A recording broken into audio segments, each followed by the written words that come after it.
So let's kick off without further ado. Thanks everyone for joining us today for this second session of our event, showcase event, to mark the publication, the launch of our latest publication, Exploring Gender in African Classroom. So this is session 2, and this is about engaging with classroom action research.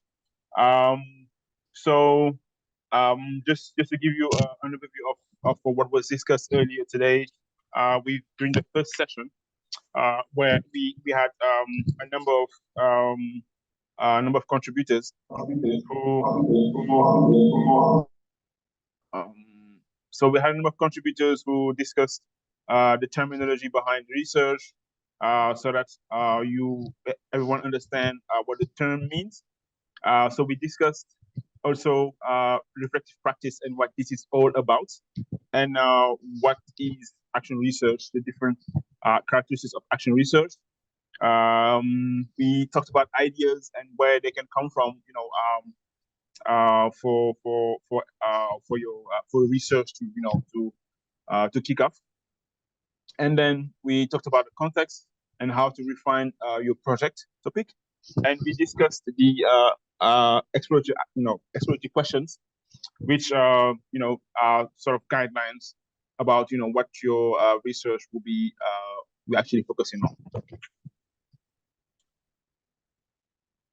So now let's discuss data collection methods. So Isa, would you like to lead on this next phase? Thank you. Thank you, Steve. Hi, everyone. Hi, dear panelists, dear participants of this very important session. First of all, let me introduce myself. I'm Isa Tijan Tunkara, a teacher from Sakal High School.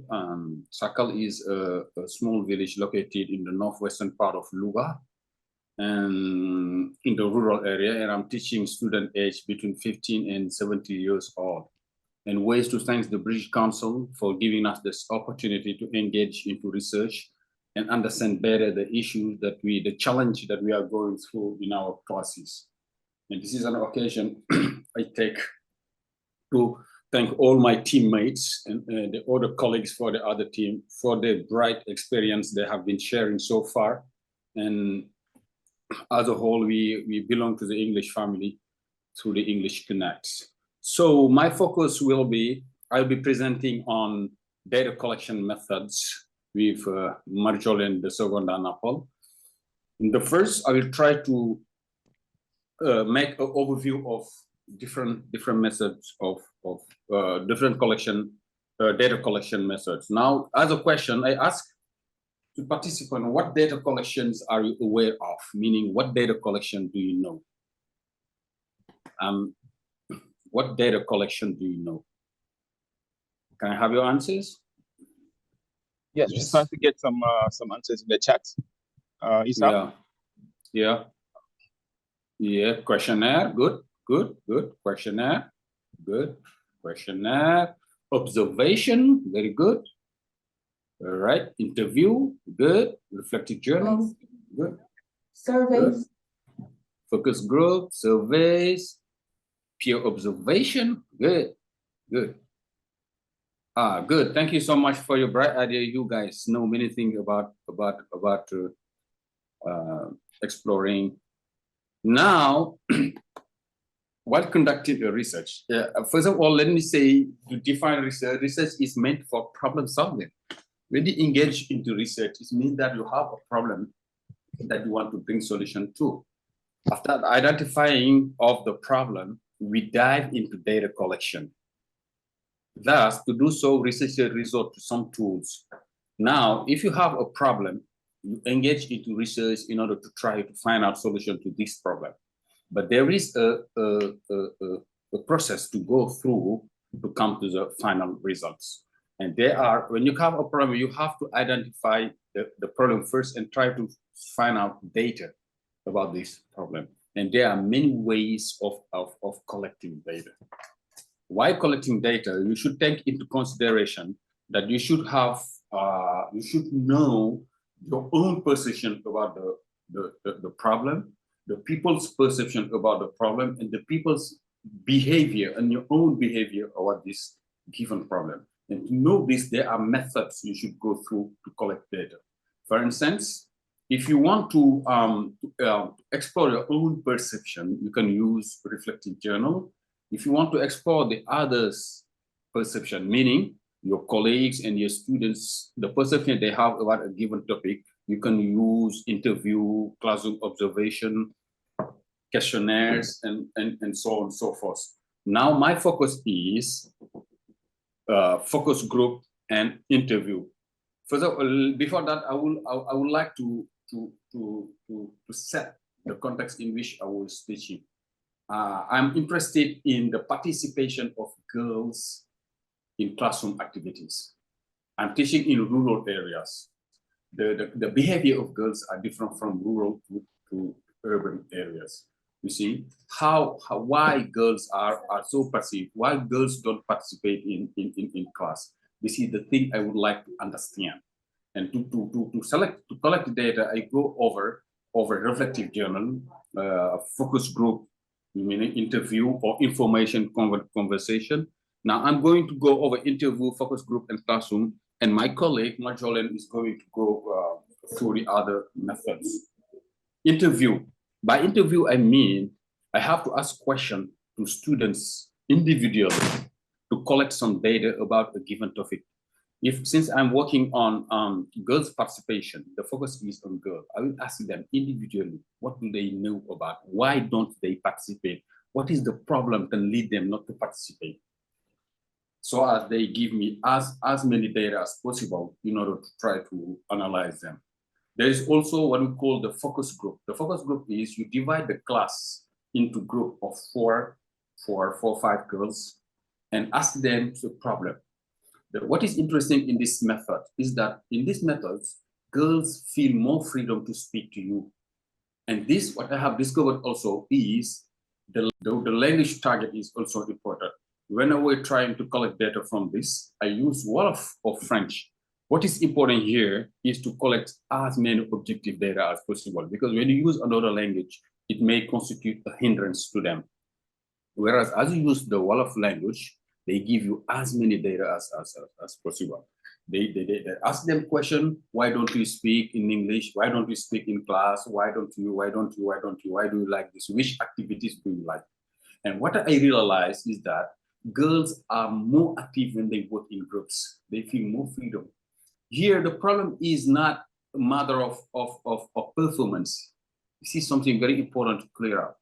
This is not a matter of performance. In terms of performance, girls are better than boys. We all know that because this is normal.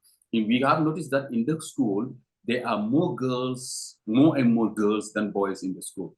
And this is, as I used to say, this is a result of the governmental policy of engaging the maximum of girls, enrolling the maximum of girls in the, and this policy has basically worked.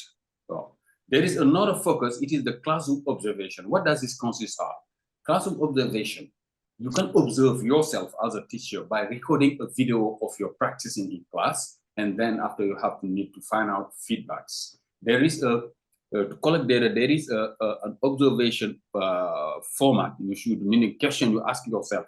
After observing you in the video, you answer the question. There is also peer observation. You invite a teacher in the classroom. The teacher will observe you teaching and trying to find out a form you will have given them before. You give them a form, these questions he will have to ask about your performance. For instance, do I give more consideration to girls? How do my students behave when I'm explaining?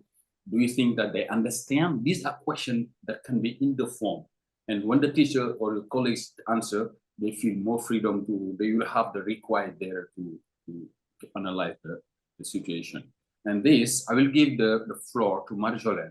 She's going to tackle the other data methods, meaning questionnaires and reflective journal. Thank you so much for your attention. Thanks, Isa. Thanks so much. Yes, Marjolaine, over to you.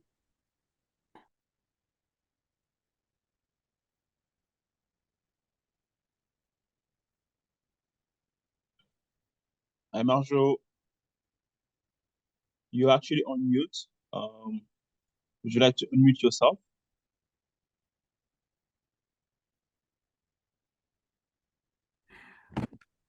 Sorry, can I start now, Steve? Yes, yes, please go ahead. Can you hear me? Yes, yes, yes, very well. Thanks. Okay. Go ahead. Basically, the topic I was working on was the female students' lack of interest in classroom activities, and I'm going to, like my colleague said, to focus. We are focusing on the tools. Okay, so personally, I would like to ask you first, before going further, I would like to ask you to put on in the chat box, okay, what reflective journal is and how do you think we can do a reflective journal? What is a reflective journal? Would you mind putting it in the chat box? Okay.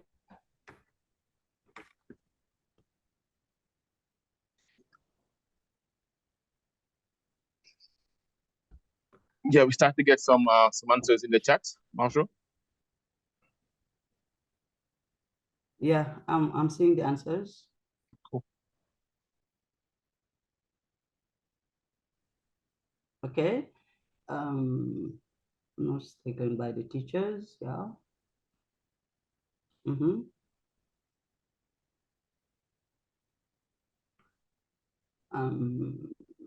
So wonderful to avoid losing time, personal record of students' experience.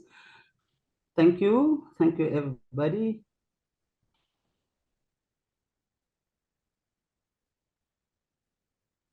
Okay.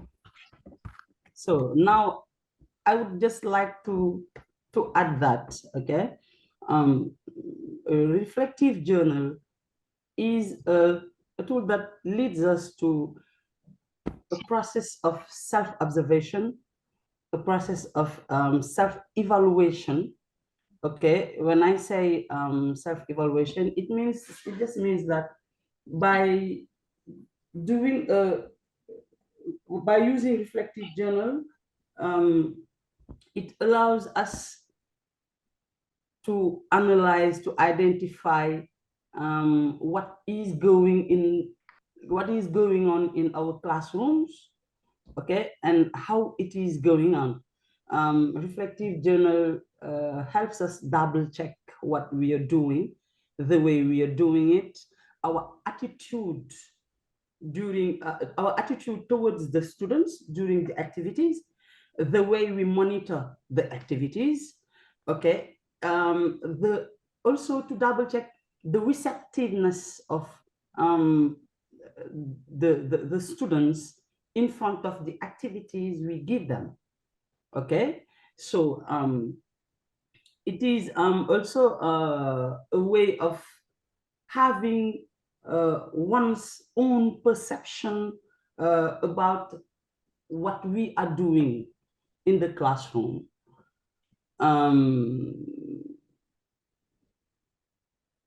That's why when I was doing my research, for this point, I just kept, I was keeping a journal, just like a diary, in which I already mentioned what I saw in the classroom, the behavior of the students, okay, the way they were interacting,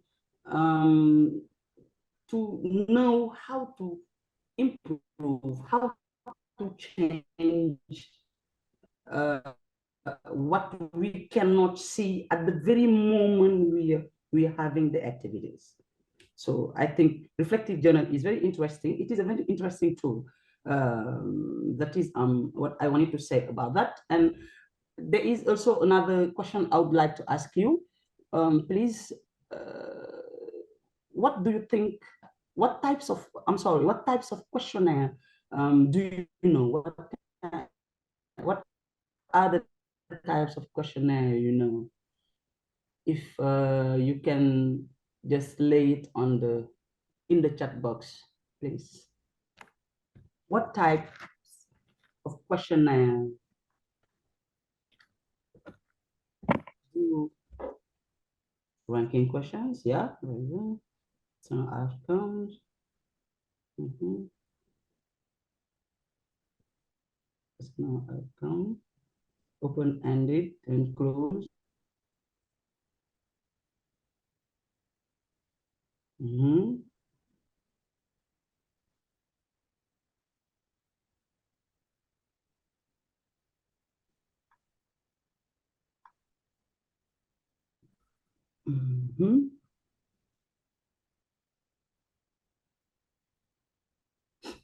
Okay.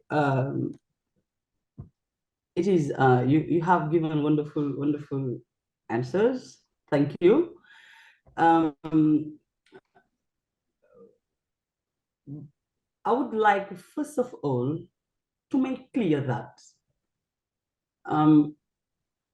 the questionnaire we give to the students depends on the type of information we need. We need specific information. Okay, we can use closed questions, or we can use ranking questions. We also use Likert scale for fields. Okay. But if we need general information, we can also use open-ended questions. So personally, I worked on, I used, or I can say I mixed gap and Likert scale since I need answers from my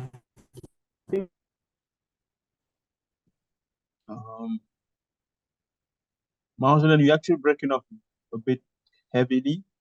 Hi, Marjolaine.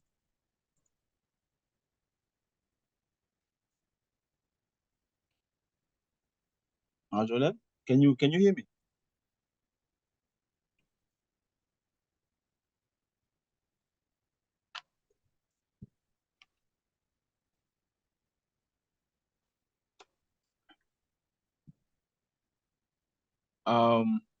It seems we are facing connectivity issues with Marjolaine.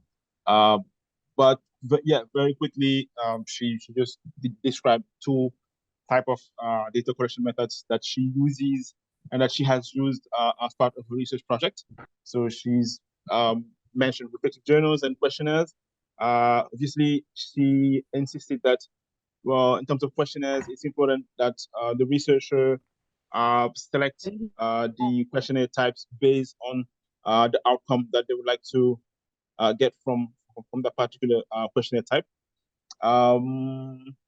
Unless you are back, Marjolaine, I think we can move on to the next bit. Marjolaine. So let's move on to Babacar. Can you hear me now? Yes. We can hear you now. Steve? Yeah, please carry on. Yes. Yes, I can hear you now. Please carry on. I'm sorry, I think it is a connectivity issue. Yes. Okay, I was saying that we can use, I used Likert scales and gap fills since I needed specific answers from my students. So now, could you please tell me what Likert, give me just the definition of a Likert scale, or the definition of ranking? Could you just put it in the chat box?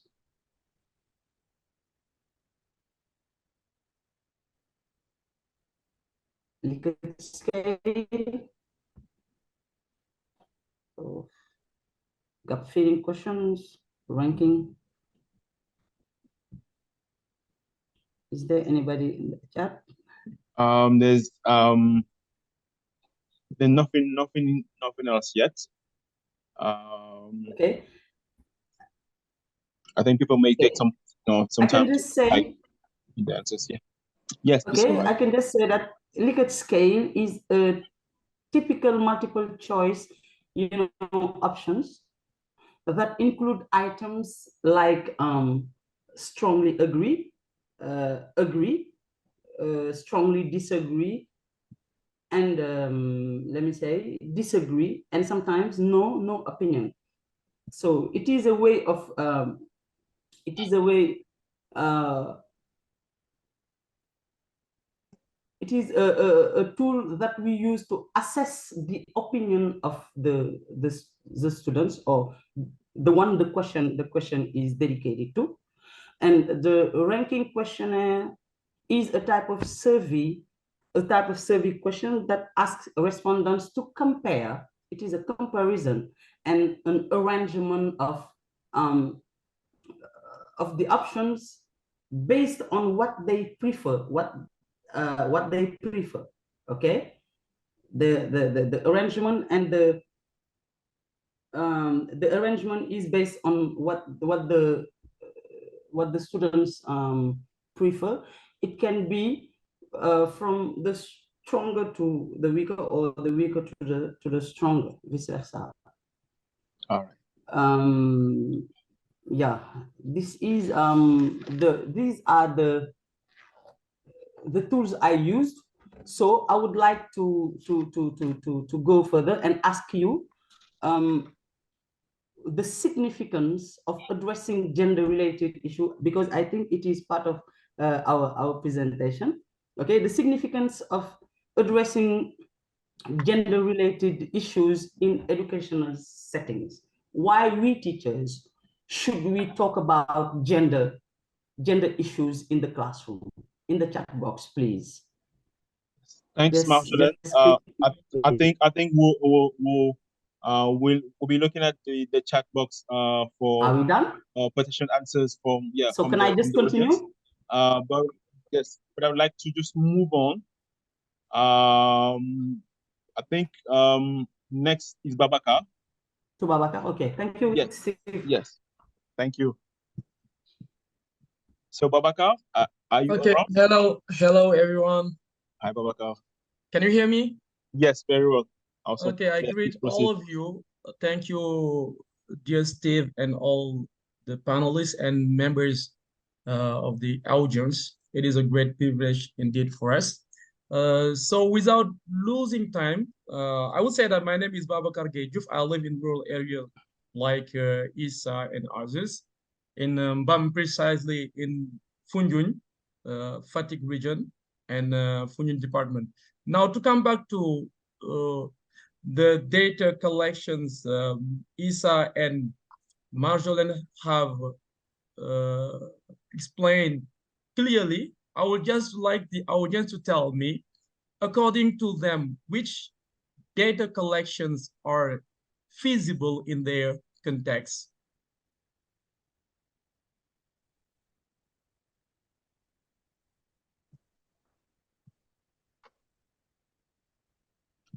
I would like them to write on the chat and tell me what are the data collections they can do in their context, and why, if possible. Why?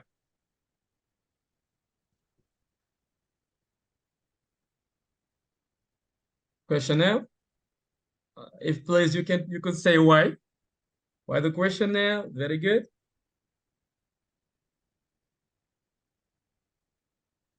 Boubacar Diatta. Thank you. That's great. Questionnaire. Who else? Interviews. Very good. Questionnaire, observation. Great. Focus group. Can someone tell me why do they prefer that? Questionnaire. Yeah. identity? Well, because I do not need internet. Very good. Apologies. I think my Zoom just restarted on its own. Sorry, Babaka, for the interruption. I think you can go ahead. Okay, thank you, Steve. I was saying that in my context, as my topic was improving female students' performance in grade 4, as I have noticed that my female students most of the time in first form, second form, and third form, or fourth form, or grade 4, if you want, they in first form, second form, they are good and they have good marks. But in fourth form or third form, there are other factors interfering in their studies, etc. And this was quite something that troubled me, and I would like to know why. Why in first form, second form they are good, they had good marks, and in third form or fourth form they change completely. And when I decided to do the focus group, I know that it was feasible because I saw that most of them participating, and they said to me that it was great to work with their peers because it helped them kill their shyness. Others said that we like focus group because we are freer and we are able to say what we want. And another method which was very important for me also was a reflective journal. As a teacher, whenever you're teaching, sometimes you see a girl who are really used to participating, being very active in your classes, and at the level of third form, fourth grade, or when they're doing the grade 4, she changes completely. And when I asked when I noticed that they did not participate in my reflective journal, I really tried to do it with implementation. I did many games in order to help them work together, and it was both ways, dictation ways, etc., in order to help them work together. And after that, with the feedback, they said to me that, "Sir, we really enjoyed what you did," and I took it only in my personal reflection and trying to find the solution. And interviews also, it was great for both teachers and students. It was a quick manner for teachers, I'm telling you, to say what they think about the girls' performance in grade 4, because they said to me that we don't need time, just give me the paper, I will tell you. They said that girls, some will say that girls are using their mobile phones in class. Girls in grade 4, they are they are starting in the age of puberty, if I can say it like that. They are in other domain between brackets, and they give me their point of view, and it was very interesting for my implementation. And the question, and all these methods, to tell the truth, I really appreciate them, and I will let my brother Lawal Mohammed Ahmed Lawal to continue and give his point of view. As you can see, this is my class when I was doing the platform. Over to you, Mr. Lawal. Thank you very much, Steve. Thanks, Babaka. Hamed, over to you. Okay, thank you so much, everyone. Thanks for being part of this program. As you can see on the screen, my area of research was based on aspects of gender differences in selected English textbook for my year 9 learners. So I was looking at the differences between the way gender is being portrayed in the textbook. So this was the textbook I used for my year 9 students. And then if you zoom through, you zoom out, you notice that there are some gender biased activities portrayed in this textbook. Okay, looking at the right hand side, we have thank you, Steve. So we have the banker, then we have the lawyer, we have the policeman, and then we have the nurse.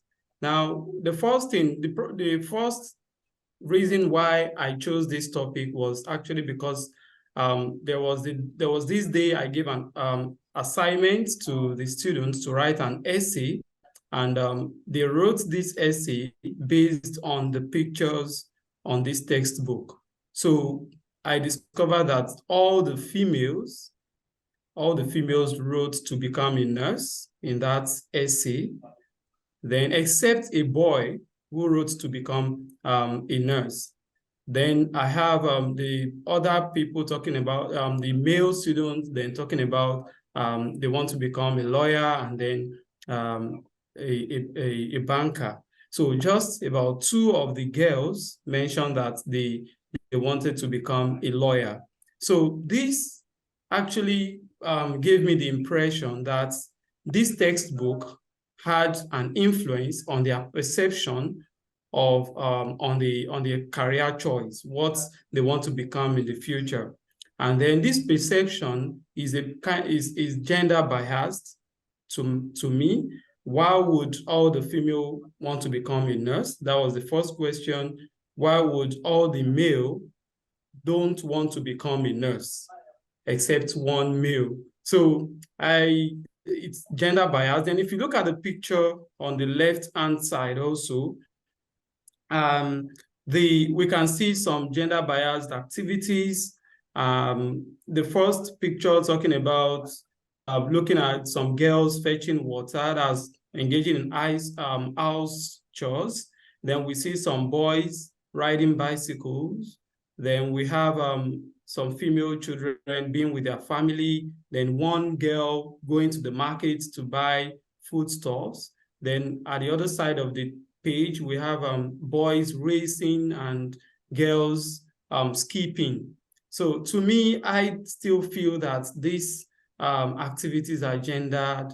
They are based on particular gender of which it shouldn't be, and it affected their responses to my classroom work. That's the first thing. So this actually was the basis of my my research topic, which was aspect of gender differences in selected English textbook. Now, the question I asked myself was based on what other speakers have asked. I've mentioned that what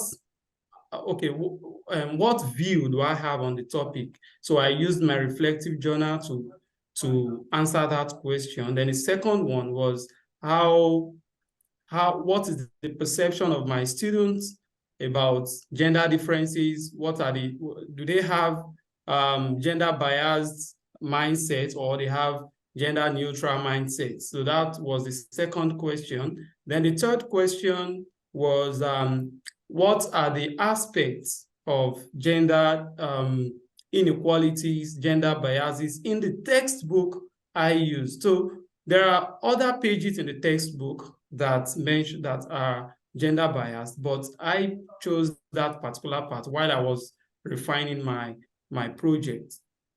So my reflective journal was a feasible part of my data collection method. So I used my reflective journal because I have engaged in a gender equality course before. Then my notes from that course made me to be sensitive to know that these activities are gender biased and these activities are not gender biased, and they helped me to spot this problem in my classroom. Then after gathering my after gathering my data from the reflective journal, I asked my students some questions, some interview questions. They were just based on okay, what do you want to be in the future? And I discovered that most of them were still looking at the textbook, saying that, oh, I want to be a lawyer, I want to be a doctor. Then the boys were on the side of lawyer, doctor, and everything. Then the girls were on the side of nursing and some other professions like that. So it's becoming clear to me that the textbook actually had an impact in the career choice of these learners.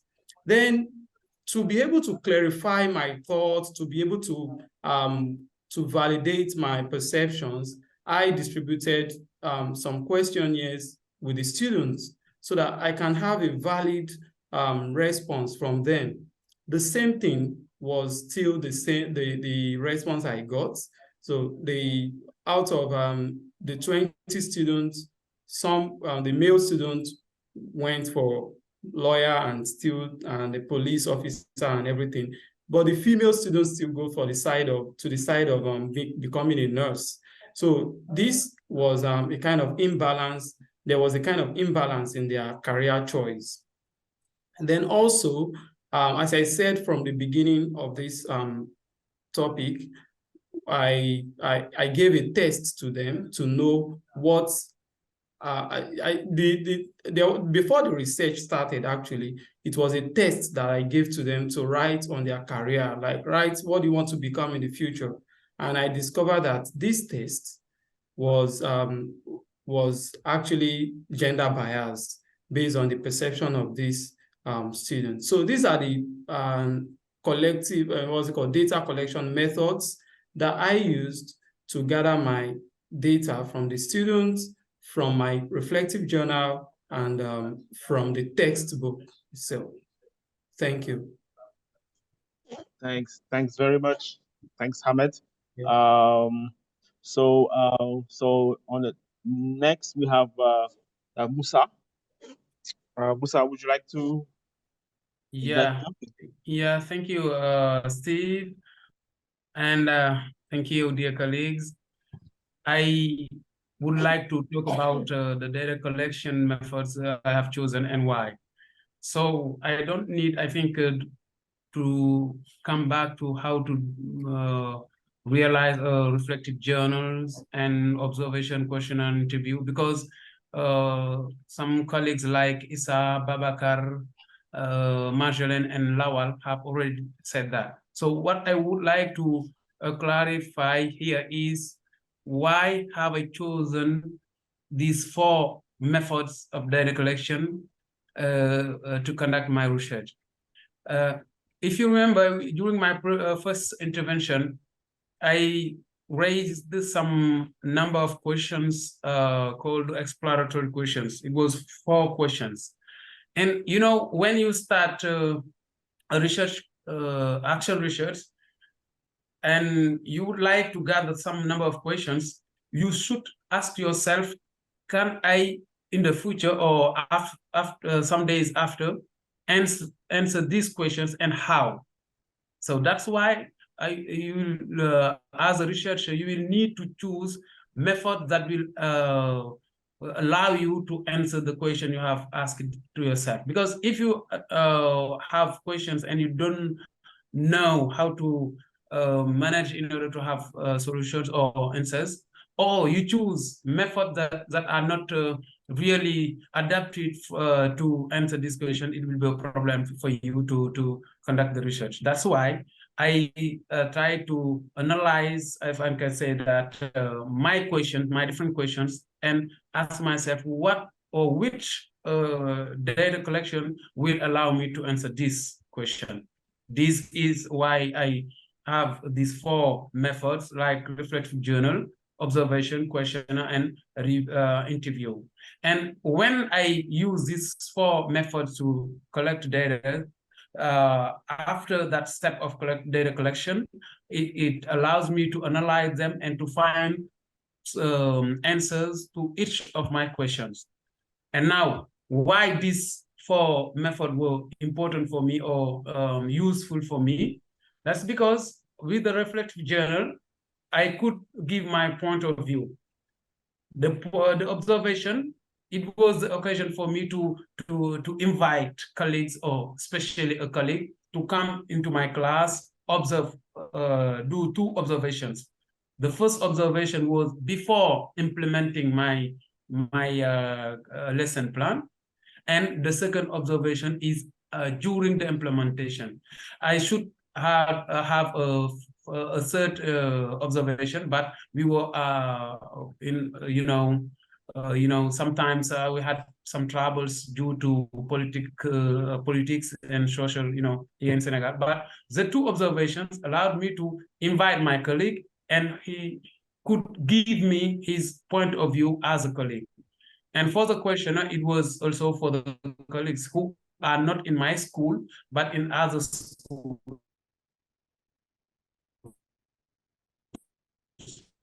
So I sent them the soft email. And for the interview, I had interviewed also a certain number of students. In my school, it was 6 students, if I'm not mistaken. And in the other schools, I had chosen, I think, 3 different schools, high school and junior schools.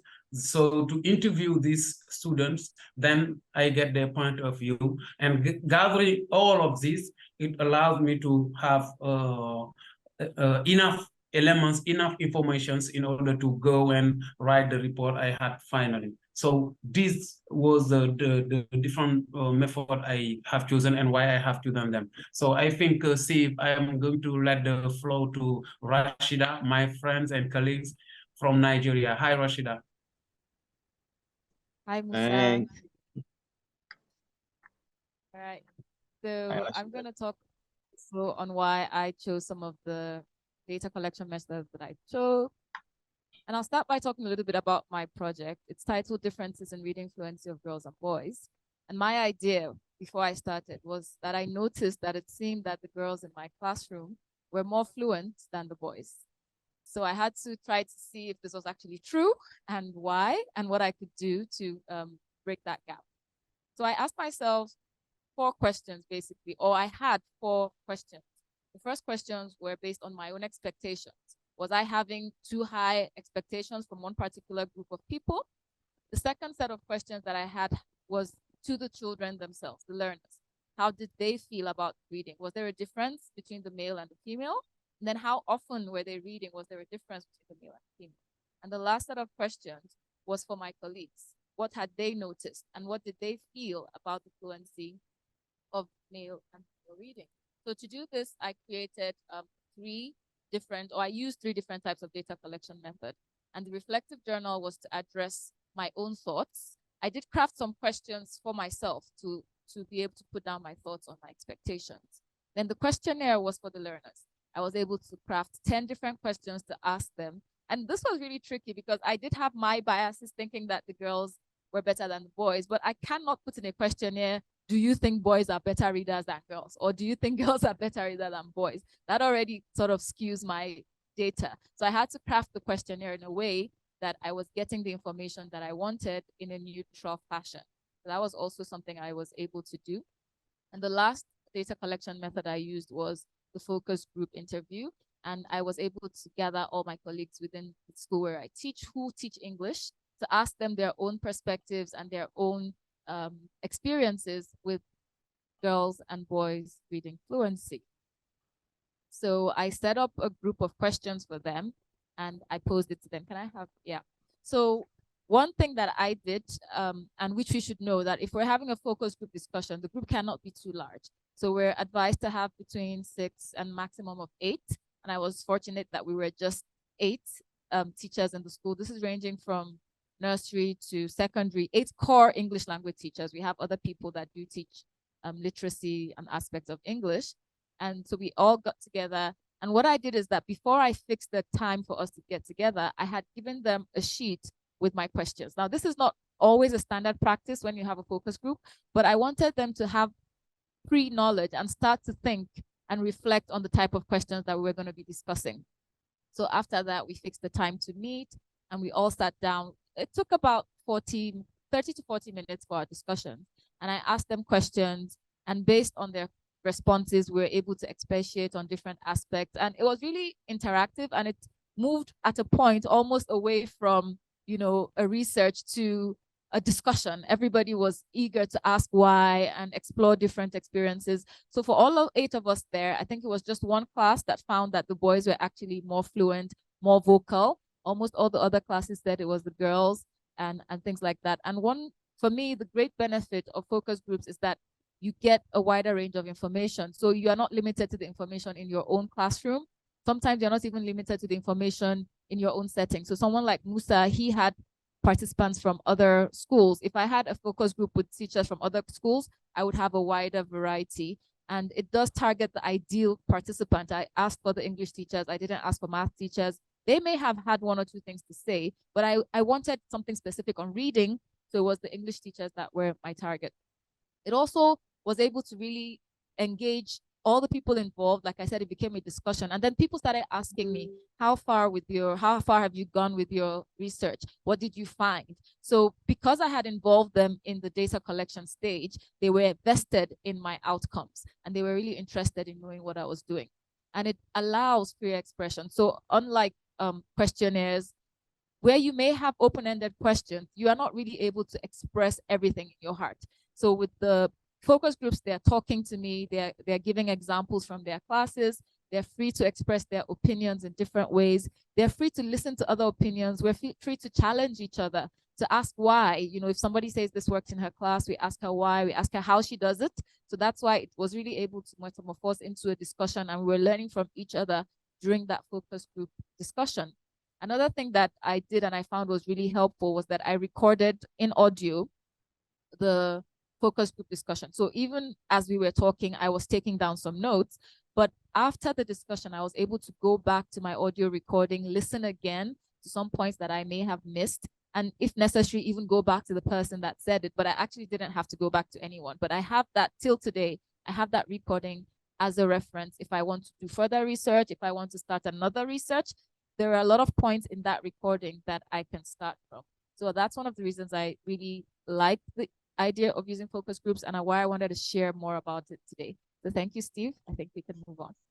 Thanks so much. Thanks very much. I think we've just basically concluded this, this bit about, data collection methods. Thanks, Isai, Marjo, and Babaka, for sharing with us the variety of data collection methods that are actually available for teachers to use when they want to engage with classroom action research. Thanks also Hamed, Musa, and Rashida for sort of sharing us the different methods that you've actually selected and why you actually selected them as part of your research. The reasoning behind the usefulness, and sharing some pictures, nice pictures of your classrooms and of your focus group sessions where you're able to engage and collect data as part of your action research project.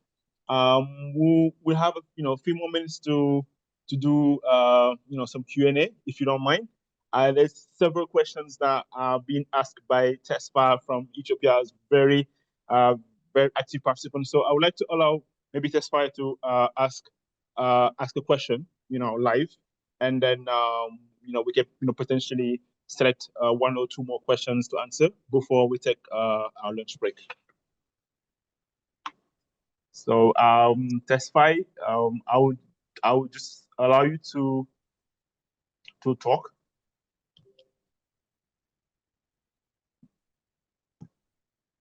Hi Tesfa, you can actually unmute and ask your question. I think it will be actually very beneficial for the audience. Please go ahead. Thank you very much for having me. And it was really very interesting and an excellent presentation. And I really appreciate all of the presenters. And my question here, I think they didn't touch more on the population and sampling issue, even if it is an action research. I think sampling and population has some, influence on the result. And therefore, can anybody say something about their sampling and their population? And in addition to this, then I would like to know how they triangulate their, I mean, data instrument, data collection instruments. How did they triangulate? And how do they check that the result is true? And I would like to say this, and thank you very much for this chance. Thanks a lot, Esfa. I think there's a hand raised from Isa. I suppose, Isa, you would like to give an answer to Tesfa's question? Thank you, Steve. Just a few answers about the previous concern, and I thank him for his bright question. It is still important. You know, the sampling depends on the tools you use to collect data and the circumstances in which you are teaching, the environment. As far as I'm concerned, I'm teaching in a high school that centralized some 100 villages. They all come in the school. There's only one high school for 133 villages. So the sample will be a class. I focus my studies on a class, meaning the 5th form. In a class where we had 20 girls and 4 boys. You see?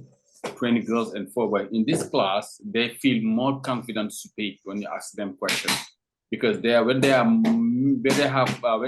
more girls in the classroom, they feel more confident to speak. The only problem with a class where there is many more girls, it is noisy. It will be a noisy class. Otherwise, they feel more confidence to speak to you, to be open to you. And something that is important to collect data, you should make the student feel at ease. If they feel at ease, they give you the data you need. That's why I always say that teachers should give more consideration to female students in the class. I think I've been clear enough. Yes, thanks, Isa. Again, there will be plenty of time during the 3rd session of today to ask questions a bit more broadly. But we would just take one more contribution from Babakar before we close this second workshop. Yes, go ahead, Babakar. Okay, I wanted just to come back to the question about how do we know? I think if I'm mistaken, just say it to me again. How do we know? How do we implement and know?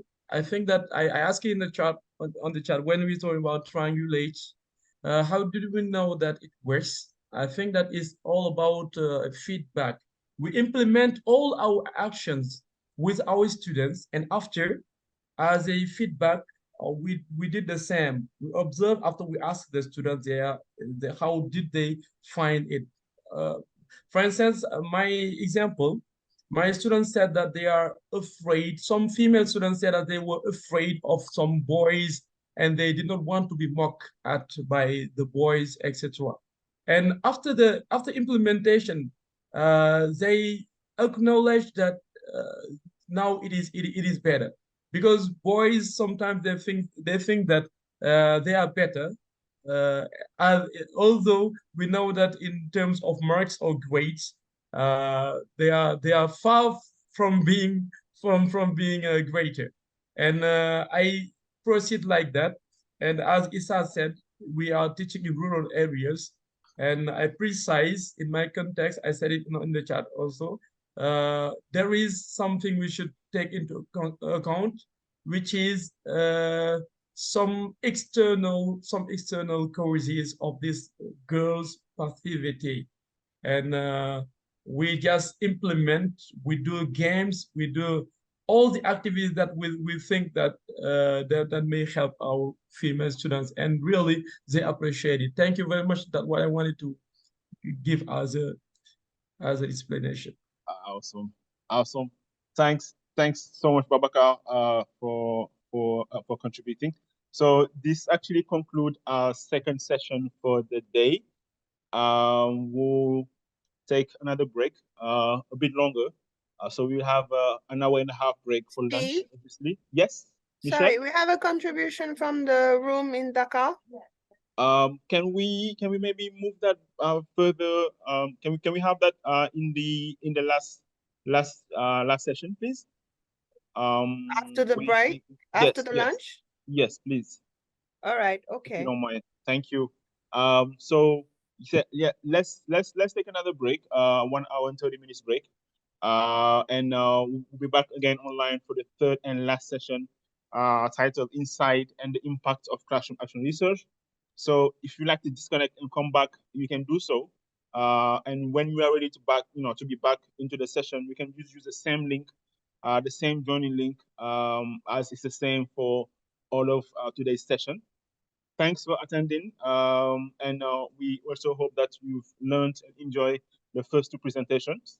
And we'll see you in about an hour and a half. Thank you very much. Okay, thanks. Thanks. Bye.